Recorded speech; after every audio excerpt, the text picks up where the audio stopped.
I didn't grow up with a radio in the house, CD player. I didn't have an iPod.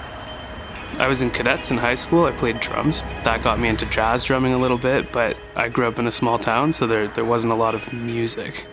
It wasn't until university that this whole thing kind of opened up to me. You start meeting people and you start seeing concerts with them. It starts opening up kind of in your mind what it looks like to perform. So I came in as more of a performer than a listener. I was playing in a few different bands with university friends, and there was a point where we were gigging in Toronto 3 or 4 times a week. There were not enough venues locally to host us. And so we started hosting. We kind of flipped from the performer over to the promoter.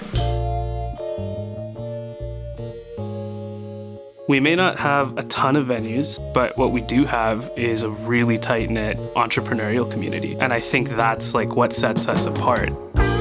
We've got people, whether it be running a grocery store or a hair salon or a tech company, who are actively involved in investing in their community. And if that means hosting a concert to bring people together, then they'll do it. I think our first show ever was at the old 10,000 Villages. You can imagine a show in this shop with jewelry everywhere, with handmade goods. People are like sitting amongst all of the different things, the purses, the chess sets.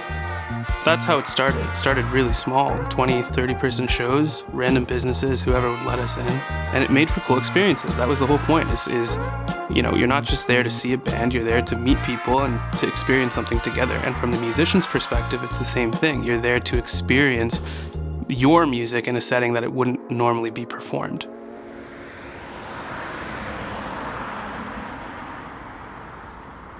We would not exist if it weren't for 44 Gawkel. We moved in here not knowing that a pandemic was coming, obviously. So originally it was a storage space for us. It was a home base. And what it became through the pandemic was a lifeline.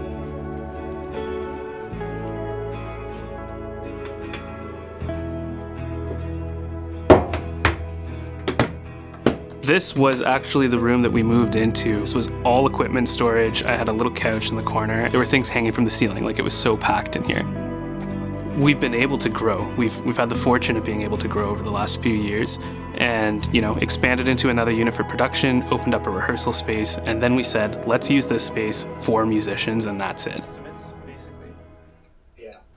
Like that pairing, that billing makes the most sense, right? I think the goal for us is to make Kitchener a destination. There's a lot of really great talent here, and that talent gets to a certain point, they hit a cap, and then they have to leave this city.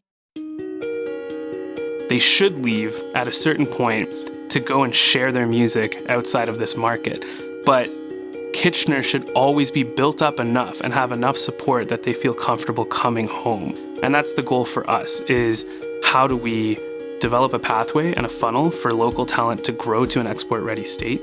And how do we, in turn, attract export-ready talent from other markets to Kitchener?